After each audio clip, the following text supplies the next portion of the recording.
लक्ष्य टारगेट में आपका स्वागत है। हम किसको टारगेट करके चल रहे हैं? टेट तथा सीटेट को। इसके अंतर्गत हम लोग मनोविज्ञान के सारे क्वेश्चन को क्या करेंगे? सॉल्व करेंगे। जितने भी क्वेश्चन मनोविज्ञान से संबंधित बन सकते हैं या जितने भी क्वेश्चन पूछे गए हैं उन सभी क्वेश्चनों को हम लोग क्या करेंगे? डिस्कस करेंगे। तो आगे देखते हैं पहला क्वेश्चन, अनुवांशिकता और पर्यावरण की भूमिका के संबंध में सही कथन है। तो पहला आप ये जान लीजिए कि अनुवांशिकता होता क्या?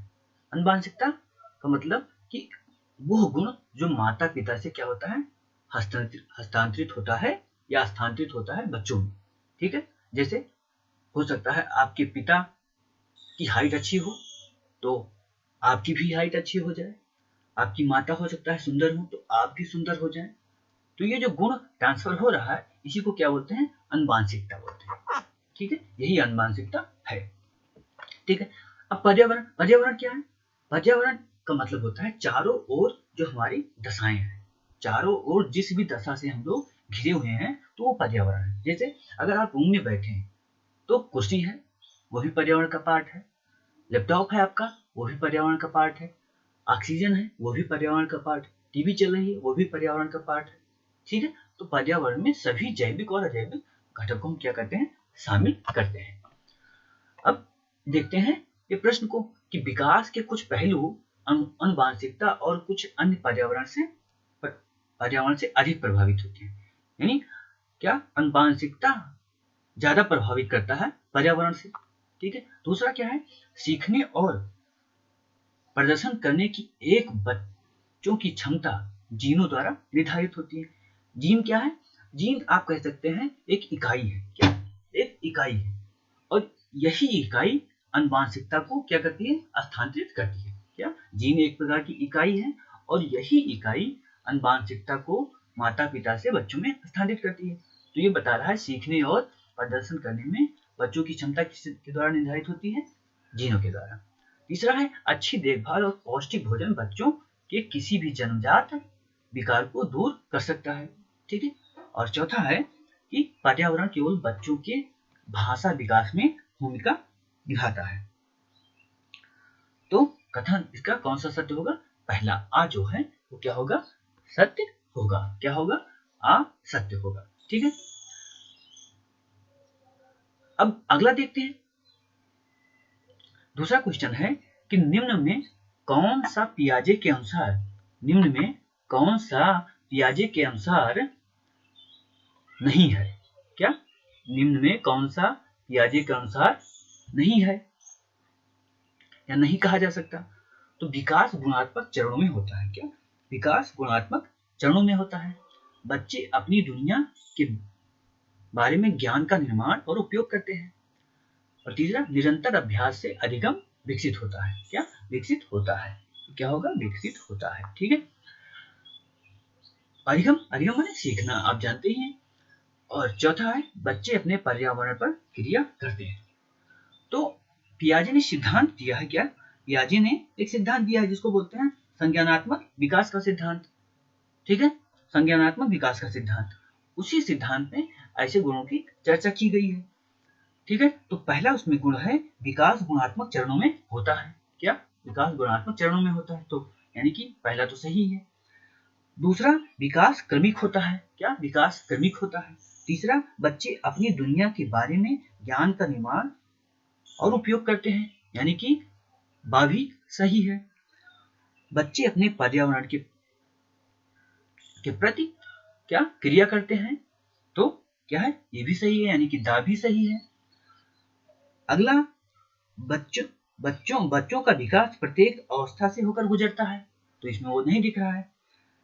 और लास्ट है, बच्चे के विकास को भाषा प्रभावित नहीं करती। क्या? भाषा प्रभावित नहीं करती। ठीक है, तो इसमें कौन सा आंसर होगा? आपका आंसर होगा सी, क्योंकि सी इस संज्ञानात्मक सिद्धांत में नहीं है। संज्ञानात्मक सिद्धांत में 6 क्या बताया गया? 6 सिद्धांत बताया गया है इसके द्वारा, पियाजे के द्वारा। दूसरा क्वेश्चन, कौन सी पूर्व संक्रियात्मक विचार की एक सीमा नहीं है? क्या? कौन सी पूर्व संक्रियात्मक विचार की एक सीमा नहीं है? तो इसका आंसर क्या होगा? इसका आंसर होगा बा, यानी कि प्रतीकात्मक विचार का विकास, ये सीमा नहीं है। अगला क्वेश्चन है के अलावा निम्न कारणों से युवा बच्चों के विकास में एक महत्वपूर्ण भूमिका निभाता है। क्या निम्न कारणों के अलावा, कौन सा खेल है जो बच्चों के विकास में महत्वपूर्ण भूमिका निभाता है? ठीक है, देखिए आप, पहला, वह अपनी शरीर पर निपुणता प्राप्त करते हैं। क्या वह अपनी शरीर पर निपुणता प्राप्त करते हैं? ठीक है, यह उनकी इंद्रियों को उत्तेजित करता है, तो ये दोनों तो सही होगा। क्या ये दोनों सही होगा? ठीक है, और नए कौशल हासिल करते हैं। जब आप कोई खेल खेलते हैं तो आप नए कौशल, यानी कि क्रिकेट खेलना है तो क्रिकेट खेलने का क्या होगा, अच्छा क्या आपके पास कौशल आएगा। ठीक है, अब इसमें ये समय बिताने का एक सुखद तरीका है। तो खेल खेलने का मतलब ये नहीं कि हम केवल मनोरंजन करें, क्या केवल मनोरंजन करने का तरीका नहीं है। ठीक है, तो ये आपका आंसर क्या होगा, सी इसमें गलत होगा। क्या सी गलत होगा। अगला क्वेश्चन, निम्न में से कौन प्रश्न बच्चों को गंभीर रूप से सोचने के लिए आमंत्रित करता है? क्या निम्न में से कौन प्रश्न बच्चों को गंभीर रूप से सोचने के लिए आमंत्रित करता है? क्या पहला ऑप्शन है, क्या आप इसका उत्तर जानते हैं? दूसरा ऑप्शन, सही जवाब क्या है? तीसरा ऑप्शन, क्या इस तरह की स्थिति के बारे में सोच सकते हैं? और चौथा ऑप्शन क्या है, विभिन्न तरीके से हम इसे कैसे हल कर सकते हैं? तो इसमें क्या होगा, सबसे अनुकूल ऑप्शन आपका ड होगा। क्या डी आपका ऑप्शन सबसे अनुकूल है। आगे देखते हैं, निम्न में कौन सा विकल्प, क्या यह है कौन सा विकल्प प्रगतिशील शिक्षा का सबसे अच्छा वर्णन करता है? प्रगतिशील शिक्षा का सबसे अच्छा वर्णन करता है। पहला है करके सीखना। क्या करके सीखना, परियोजना, विधि और सहयोग से सीखना। क्या सहयोग से सीखना। दूसरा है थीमेटिक इकाई, नियमित इकाई, परीक्षण तथा रैंकिंग। ठीक है, तीसरा व्यक्तिगत अधिगम, क्षमता समूह बनाना, छात्रों की लेवलिंग करना। और चौथा है परियोजना विधि, क्षमता समूह बनाना या रैंकिंग। ठीक है, तो इसमें आंसर क्या होगा आपका? आंसर होगा पहला, यानी कि ए। क्या ये आपका आंसर होगा। अगला क्वेश्चन देखते हैं, प्रगतिशील शिक्षा के बारे में कौन सा कथन बताता है कि शिक्षा स्वयं ही जीवन है? शिक्षा स्वयं ही जीवन है। पहला ऑप्शन, स्कूल शिक्षा को यथासंभव लंबे समय तक जारी रखना चाहिए। क्या यथासंभव क्या है, लंबे समय तक जारी रखना चाहिए। दूसरा, स्कूल की आवश्यकता नहीं है, बच्चे अपने अनुभव से क्या कर सकते हैं, सीख सकते हैं। तीसरा, स्कूल में शिक्षा सामाजिक और प्राकृतिक दुनिया को प्रतिबिंबित करते हैं। ठीक है, स्कूल क्या है, स्कूल की शिक्षा जो है वो सामाजिक और प्राकृतिक दुनिया को क्या करती है, प्रतिबिंबित करती है। और अगला, जीवन सच्चा शिक्षक है। तो इसमें आपका आंसर क्या होगा? आपका आंसर होगा सा, यानी कि सी। स्कूल जो है वो, स्कूली शिक्षा जो है सामाजिक और प्राकृतिक दुनिया को क्या करती है, प्रतिबिंबित करती है। अगला क्वेश्चन है, कोहलबर्ग के सिद्धांत के योगदान के रूप में निम्नलिखित में से किसे माना जाता है? यानी कि कोहलर ने जो सिद्धांत दिया है, कोहलबर्ग ने, उसमें कौन सा है? ठीक है, कौन सा है या कौन संबंधित है? पहला क्या है, उनके सिद्धांत ने संज्ञानात्मक परिपक्वता और नैतिक परिपक्वता के बीच एक सहयोग का समर्थन किया। क्या पहला ऑप्शन। दूसरा ऑप्शन, इस सिद्धांत में विस्तृत परीक्षण प्रक्रियाएं हैं। अगला ऑप्शन, यह नैतिक तर्क और कार्यवाही के बीच एक स्पष्ट संबंध स्थापित करता है। और अगला ऑप्शन, उनका विश्वास है कि बच्चे नैतिक दार्शनिक होते हैं। क्या नैतिक दार्शनिक होते हैं? तो आपका आंसर क्या होगा? आपका आंसर ए होगा। तो उनके सिद्धांत में संज्ञानात्मक परिपक्वता और नैतिक परिपक्वता के बीच एक सहयोग का समर्थन किया। क्या सहयोग का समर्थन किया।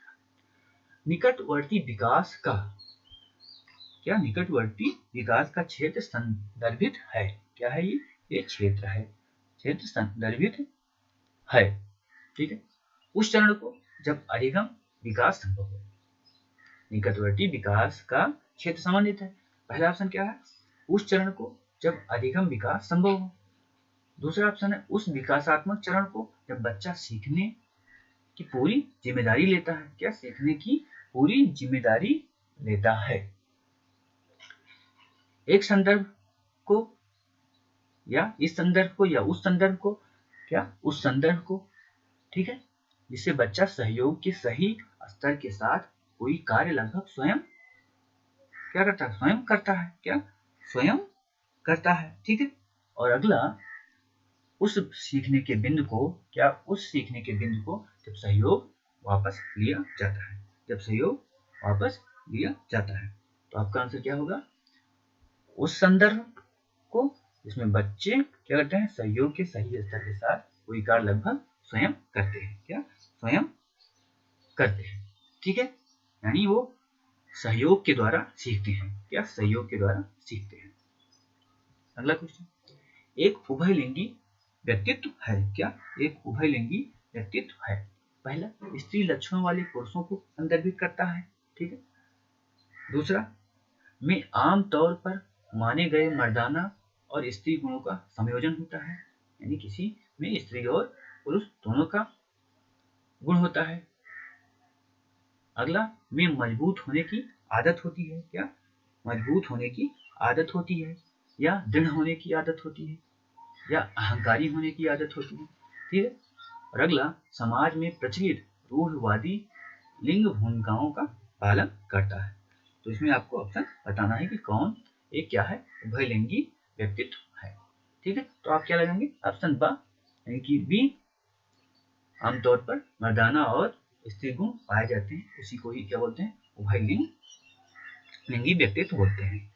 अगला, बच्चों को छोड़कर अन्य सभी के द्वारा लिंग भूमिकाएं ग्रहण करते हैं। ठीक है, तो बच्चों को यानी कि डैश के स्थान पर क्या होगा, क्या डैश के स्थान पर क्या होगा, तो ट्यूशन। क्या, ट्यूशन होगा।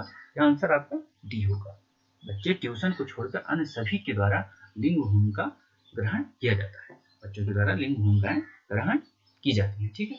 अगला क्वेश्चन, मानकीकृत परीक्षणों की आलोचना में एक यह है, मानकीकृत परीक्षणों की आलोचना में से एक यह है कि कौन सा है, मुख्य रूप से मुख्य धारा की संस्कृति का प्रतिनिधित्व करते हैं और इसलिए क्या है, पक्षपाती हैं। उनकी भाषा समझना क्या होता है, कठिन होता है। क्या, उनकी भाषा समझना कठिन होता है। परीक्षण बड़ी आबादी पर लागू नहीं किया जा सकता और वह बच्चे की क्षमता की स्पष्ट तस्वीर नहीं देते हैं। क्या, स्पष्ट तस्वीर नहीं देते हैं। ठीक है, तो आपका आंसर क्या होगा, आपका आंसर होगा ए। क्या, आपका आंसर होगा ये, मानकीकृत परीक्षण की आलोचना में से एक ये है कि ये किस संस्कृति को, मुख्य धारा की संस्कृति को प्रदर्शित करते हैं। क्या, मुख्य धारा की संस्कृति को प्रदर्शित करते हैं। यानी आप ऐसे समझ सकते हैं कि अगर कोई ऐसा देश है जहां पर विभिन्न धर्मों का बोलबाला है और वहां पर एक धर्म अधिक है, तो जो शिक्षाएं होंगी उसी धर्म के अनुसार होंगी, उसी धर्म के अनुसार होंगी। आप एग्जाम्पल ले सकते हैं, ऐसे पाकिस्तान, तो पाकिस्तान में जो शिक्षा दी जा रही है वो इस्लामी धर्म के बहुत ज्यादा नजदीक होगी, यानी कि मुख्य धारा की संस्कृति वहां पर जो अधिकतम संख्या है उनकी संस्कृति का प्रतिनिधित्व करती है। लेकिन और जो भी व्यक्ति हैं अन्य धर्म को मानने वाले, उनके साथ क्या करता है, पक्षपात करता है। क्या, पक्षपात करता है। अगला क्वेश्चन, एकाधिक बुद्धिमानी का सिद्धांत कहता है। क्या, एकाधिक बुद्धिमानी का सिद्धांत कहता है।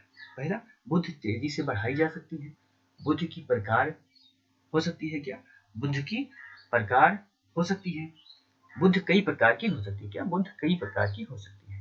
ठीक है, पेपर पेंसिल परीक्षण सहायक नहीं है।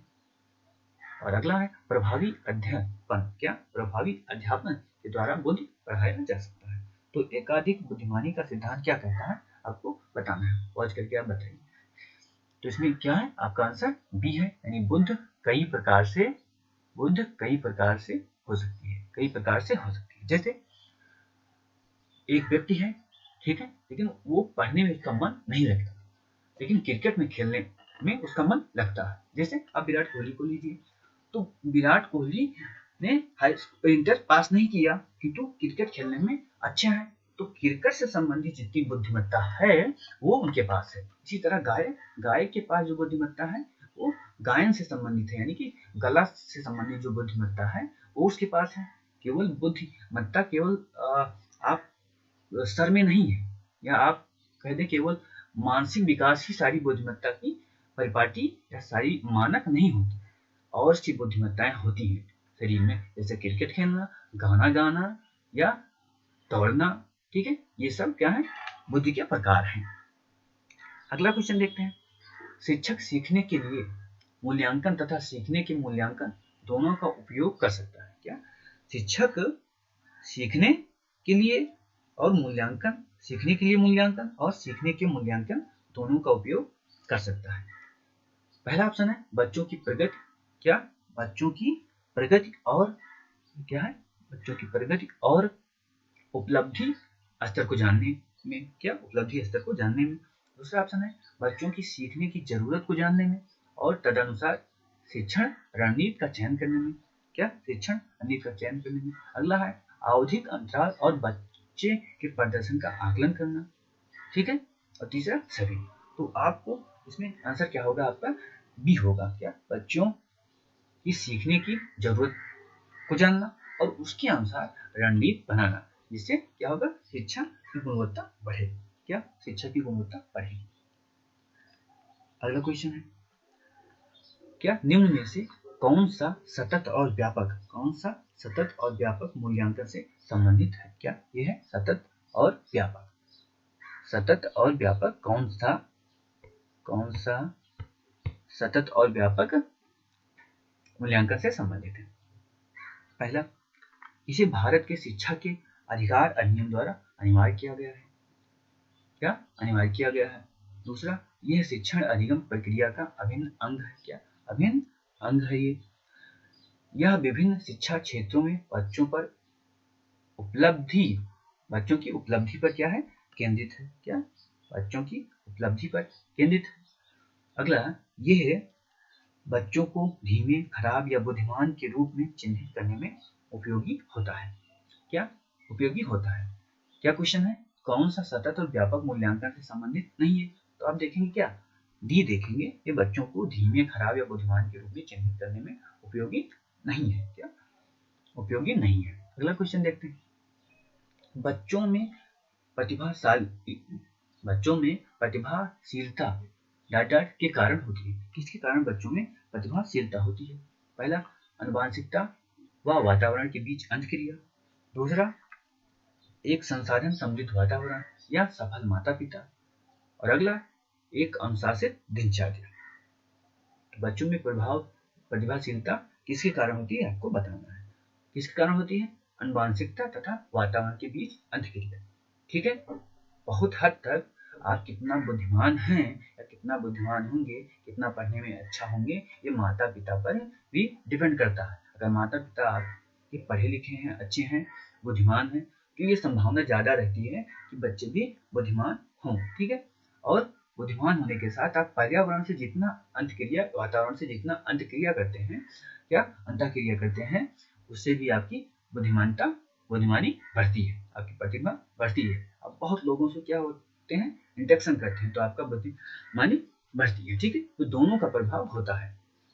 ठीक है, बच्चों के प्रतिभाशीलता में दोनों का प्रभाव होता है। अगला क्वेश्चन देखते हैं। वंचित पृष्ठभूमि से आने वाले बच्चों को कक्षा के माहौल की आवश्यकता होती है, क्या? वंचित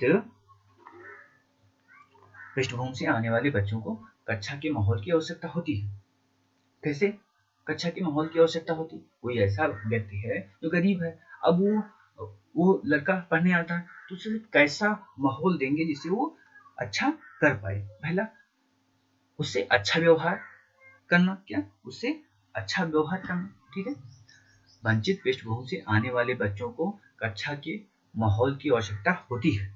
ठीक है, कक्षा के माहौल की आवश्यकता होती है, जो क्या यहाँ पर जो लिखा है, जो उन्हें अच्छा व्यवहार सिखाए, क्या जो उन्हें क्या करे, अच्छा व्यवहार सिखाए।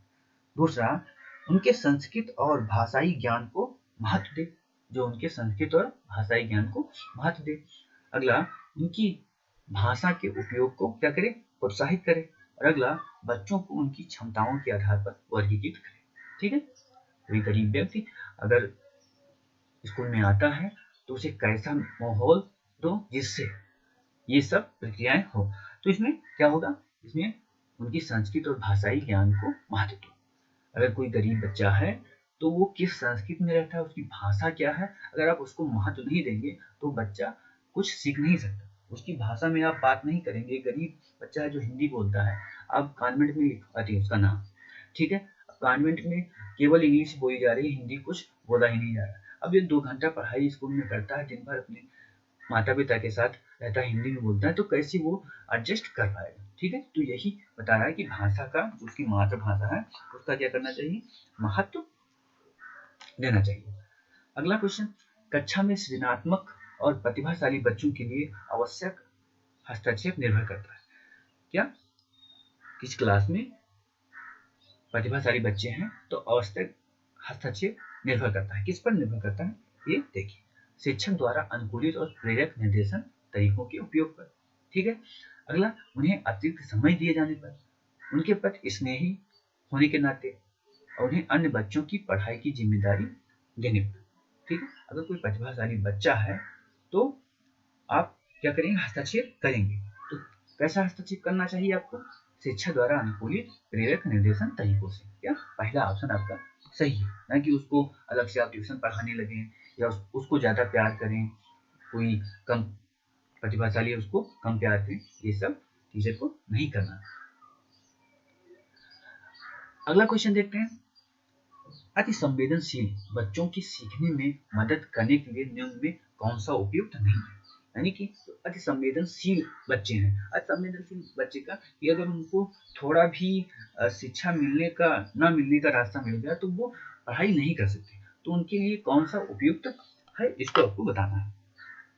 एक कार्य को छोटे छोटे प्रबंधनीय खंडों में, क्या एक कार्य को छोटे छोटे खंडों में तोड़ना, छोटे छोटे कार्यों में तोड़ना, या अधिगम के वैकल्पिक तरीकों को पेशकश करना। क्या अधिगम के सीखने की जो तरीका है, दूसरा तरीका अपनाना, या उनके दैनिक कार्यों में शारीरिक गतिविधियों का समावेश करना, या उन्हें अन्य बच्चों को पढ़ाई की जिम्मेदारी दे देना। अन्य बच्चे जो हैं उनको आप बताइए कि इस बच्चे को पढ़ाएं, तो आपको क्या आंसर करना चाहिए, आपको क्या आंसर करना चाहिए, डी, कि अन्य बच्चों के साथ वो कैसे इंटरेक्शन उनका बढ़े और कैसे दोनों एक दूसरे से सीखें, ये क्या है, सबसे उपयुक्त ऑप्शन है इसमें। अगला क्वेश्चन देखते हैं, अलग अलग सोच वाले पैटर्न उन बच्चों की पहचान करते हैं। क्या अलग अलग सोच वाले पैटर्न उन बच्चों की पहचान करते हैं, किसके, सृजनात्मक। अलग अलग सभी बच्चों में अलग अलग क्या होता है, गुण होता है, अलग अलग दिमाग होता है, अलग अलग सृजन क्षमता होती है। ठीक है, अगला क्वेश्चन, निम्न में कौन सा शिक्षक द्वारा कक्षा में बच्चों के लिए समस्या हल करने के तरीके का वर्णन नहीं करता। क्या क्लास में शिक्षक द्वारा समस्या को हल करने के तरीके में वर्णन नहीं करता। पहला, किसी विशेष समस्या को हल करने के बारे में अपनी विचार प्रक्रियाओं पर चर्चा करना, कुछ हल करते समय गलतियों को करने के प्रति ईमानदार रहना, सोच विचार परीक्षण और विभिन्न उत्तरों जैसे शब्दावली का प्रयोग करना, और अभिसारण उत्तरों वाले प्रश्न पूछना। क्या अभिसारण उत्तरों वाले अभिसरण उत्तरों वाले प्रश्न पूछना। क्या होगा, आंसर आपका डी होगा। क्या डी होगा, अभिसरण उत्तर वाले प्रश्न पूछना। ठीक है, नहीं ऐसा क्वेश्चन आप पूछ लें जो बच्चों को आता ही ना, बार बार आप ऐसा क्वेश्चन पूछेंगे तो बच्चा क्या हो जाएगा, बच्चा डिमोरलाइज हो जाएगा, तो उससे उसकी पढ़ाई क्या होगी, बाधित होगी। ठीक है, निम्न में कौन सा एक संवेग है, क्या है, डर जो है एक प्रकार का संवेग है। क्या? संवेग है। संवेग मतलब यहाँ इमोशन से संबंधित है। इमोशन या आप कह सकते हैं भावना। तो डर एक प्रकार की क्या है? भावना ही है। अगला क्वेश्चन, एक 3 साल का बच्चा बताता है कि दूध बूथ पर एक मशीन द्वारा, क्या? मशीन द्वारा दूध का उत्पादन किया जाता है। ये क्या है? दूध का उत्पादन किया जाता है। क्या? ये दूध है, ये द्वारा है। एक 3 साल का बच्चा बताता है कि दूध बूथ पर एक मशीन द्वारा दूध का उत्पादन किया जाता है। ठीक है। अब निम्न में कौन सा बच्चे की समझ को सबसे अच्छा स्पष्टीकरण करता है? पहला, बच्चे को दुनिया का बहुत सीमित ज्ञान है। बच्चे को दुनिया का बहुत सीमित ज्ञान है। बच्चे का जवाब दूध बूथ से दूध खरीदने के अनुभव पर आधारित है। बच्चे ने गाय को कभी देखा नहीं और बच्चे का परिवार, क्या? बच्चे का परिवार बच्चे को प्रेरक वातावरण, क्या? बच्चे को प्रेरक वातावरण प्रदान नहीं करता। तो कौन सा ऑप्शन होगा इसमें? कौन सा ऑप्शन होगा? ऑप्शन होगा बी, यानी बा। बच्चे का जवाब दूध बूथ से दूध खरीदने के अपने अनुभव पर आधारित है। क्या? उसने जो अनुभव किया वो बताया। ठीक है। अगला क्वेश्चन, निम्नलिखित में या निम्न में कौन सा शिक्षक की भूमिका का सबसे अच्छा, क्या? कौन सा शिक्षक की भूमिका का सबसे अच्छा वर्णन करता है? पहला, कक्षा में शिक्षक की सबसे महत्वपूर्ण भूमिका अनुशासन को बनाए रखनी है। ठीक है। दूसरा, एक शिक्षक को निर्धारित पाठ्य पुस्तक का पालन करना चाहिए। तीसरा, पाठ्य पुस्तक का समय पर पूरा करने के साथ साथ दोहराने के लिए पर्याप्त समय देना चाहिए इसको, बच्चों को। ठीक है। आराम के लिए जगह बनाना, आराम के लिए जगह बनाना जहां बच्चे संवाद और पूछताछ के माध्यम से सीखें। यह है माध्यम से सीखें। तो आपका आंसर क्या होगा? लास्ट वाला आंसर सही होगा। बच्चों को आप पढ़ा रहे हैं तो कुछ समय उनको, क्या? ऐसा समय भी दिया जाना चाहिए जब वो आराम करें, और उसके साथ बच्चे जब आपस में जितना भी बात करेंगे या संवाद करेंगे तो वो, क्या? अच्छा रहता है। तो शिक्षक की भूमिका में सबसे अच्छा गुण यही इन चारों में है। अगला क्वेश्चन देखते हैं, निम्न में कौन समृद्ध कक्षा को प्रोत्साहित करती है? क्या? निम्न में कौन समृद्ध शिक्षा को, क्या? समृद्ध शिक्षा को प्रोत्साहित करती है? पहला, कक्षा जिसमें विभिन्न प्रकार की सामग्री बच्चों की पहुंच से परे न है। क्या? बच्चों की पहुंच से परे न हो। ये क्या है? परे। क्या? पहला क्या है? वह कक्षा जिसमें प्रदर्शित विभिन्न प्रकार की सामग्री बच्चों की पहुंच से परे हो ताकि सामग्री लंबे समय तक चलती रहे। क्या? लंबे समय तक चलती रहे। पहला ऑप्शन क्या बता रहा है कि जो सामग्री है वो बच्चों की पहुंच में ना हो। क्या? बच्चों की पहुंच में ना हो, यानी बच्चों की पहुंच से परे हो, जिसके कारण वो सामग्री अधिक समय तक चल सके। दूसरा, वह कक्षा जिसमें खुली गतिविधियां, क्या? वह कक्षा जिसमें खुली गतिविधियां कोने में हो और विभिन्न प्रकार के बाल सहित खुली ताक में, क्या? खुली ताक में रखी हो, जो दिन के किसी भी समय प्राप्त किया जा सकता है। ठीक है। तीसरा क्या है? अलमारी में अच्छी तरह, क्या? यह अच्छी तरह से संगठित सामग्री वाली कक्षा, जहां सामग्री को सप्ताह में एक बार मुफ्त खेल के लिए बाहर लाया जाता है। मुफ्त खेल के लिए बाहर लाया जाता है, यानी अलमारी में जो सामग्री रखी हुई है उस सामग्री को हम सप्ताह में एक बार, क्या? खेल के लिए बाहर लाते हैं। अगला है सामग्री द्वारा संचालित, संरक्षित और योजनाबद्ध, क्या? अधिगम वाली कक्षा। क्या? योजनाबद्ध अधिगम, क्या है? अधिगम वाली कक्षा। ठीक है। तो इसमें ऑप्शन क्या होगा? इसमें ऑप्शन आपका बी सही होगा। क्या? बी सही होगा। ठीक है। खुली प्रतियोगिता या खुली गतिविधि हो जिससे, क्या? समृद्ध शिक्षा, क्या? समृद्ध शिक्षा बढ़े, क्या? समृद्ध शिक्षा बढ़े। अगला, निम्न में से कौन कक्षा में पाठ्य पुस्तकों की भूमिका का सबसे अच्छा वर्णन करता है? क्या? सबसे अच्छा वर्णन करता है? पहला क्या है? वही कक्षा, क्या? वही कक्षा में उपलब्ध संसाधन और सामग्री में से एक, वहीं एक राज्य या राष्ट्र में अधिगम में एकरूपता बनाते हैं। क्या? राष्ट्र और राज्य के अधिगम में एकरूपता बनाते हैं। अगला, पाठ्यक्रम के बारे में माता पिता और शिक्षक को मार्गदर्शन प्रदान करता है। अगला, वह संसाधन रहित संदर्भ में सबसे आवश्यक अधिगम संसाधन बन जाते हैं। क्या? सबसे आवश्यक अधिगम संसाधन बन जाते हैं। तो आप देखेंगे क्या होगा, इसमें पहला आंसर सही होगा। वह कक्षा इसमें उपलब्ध संसाधन और सामग्री में से एक है। क्या? उपलब्ध संसाधन और सामग्री में से एक है।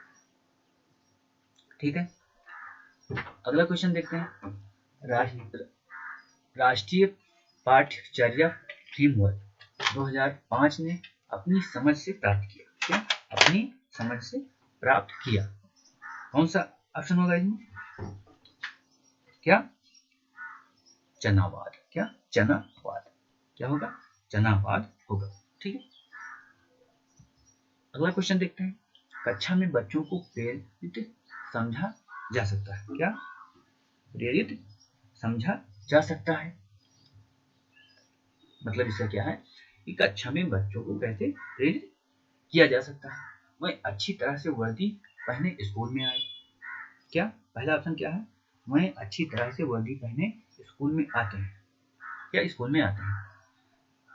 अगला, वह कक्षा में अनुशासन बनाए रखते हैं। वह कक्षा में अनुशासन बनाए रखते हैं। वह सभी उपस्थित और नियमित हैं। वह शिक्षक से स्पष्टीकरण प्राप्त करने के लिए प्रश्न पूछते हैं। ठीक है, क्वेश्चन क्या है? कक्षा में बच्चों को प्रेरित समझा जा सकता है, यानी वो बच्चे जो स्कूल में आते हैं उनके पीछे कोई प्रेरणा काम कर रही है। तो कौन सी प्रेरणा काम कर रही है, ये पूछा गया इस क्वेश्चन में। कौन सी प्रेरणा काम कर रही है ये। ठीक है, तो आपको क्या लगाना है? ऑप्शन। वह शिक्षक से स्पष्टीकरण प्राप्त करने के लिए प्रश्न पूछते हैं। अगर बच्चे क्या करते हैं, प्रश्न बार बार पूछते हैं, तो उन्हें क्या माना जा सकता है कि वो प्रेरित हैं, शिक्षा से वो प्रेरित हैं। अगला क्वेश्चन, निम्न में से कौन से बच्चों में अधिगम में सुधार करने के लिए सबसे अधिक उपयुक्त है? यानी कौन सा बच्चा होगा, कौन से अधिगम होंगे जो सबसे अधिक उपयुक्त है बच्चों में सुधार करने के लिए? तो पहला क्वेश्चन, पहला ऑप्शन, नियमित मूल्यांकन परीक्षा आयोजित करनी चाहिए। क्या? नियमित परीक्षा आयोजित करनी चाहिए। शिक्षक विभिन्न उदाहरण और चित्रों का प्रयोग कर विषय की व्याख्या अच्छे ढंग से करे। कक्षा में सभी प्रकार की शिक्षण सामग्री होनी चाहिए और शिक्षक को वास्तविक जीवन स्थितियों पर बच्चों को एक दूसरे से बातचीत करनी चाहिए। तो कौन सा ऑप्शन होगा इसमें? ऑप्शन होगा डी, कि वास्तविक स्थिति पर बच्चों से क्या करनी चाहिए? बातचीत करनी चाहिए। बातचीत करनी चाहिए, जिससे क्या होता है? अधिगम में सुधार होता है। अब बच्चे से बात अगर नहीं करते हैं तो बच्चा आपसे जल्दी क्वेश्चन नहीं पूछता। ठीक है, तो आप अगर जितना बच्चों से इंटरेक्शन करेंगे, बच्चों के अंदर जो डर होता है टीचर को लेकर वो समाप्त हो जाता है। तो आप अधिगम में सुधार करने के लिए इसको सबसे उपयुक्त क्या ऑप्शन मान सकते हैं। अगला क्वेश्चन, अनुशासन जो अधिगम वातावरण में एक महत्वपूर्ण भूमिका निभाता है, किस तरह की मदद करता है? क्या? किस तरह की मदद करता है? अनुशासन किस तरह की मदद करता है, ये क्वेश्चन पूछ रहा है। बच्चों को अपनी शिक्षा को विनियमित और मॉनिटर करने के लिए, चुप्पी साधे रखने के लिए, और शिक्षकों को निर्देश देने में, या बच्चों को उनके पाठ रटकर याद करने में। तो क्या होगा इसका सही ऑप्शन? बच्चों को अपनी शिक्षा को विनियमित और मॉनिटर करने में। सो आज के लिए इतना ही। Have a nice day.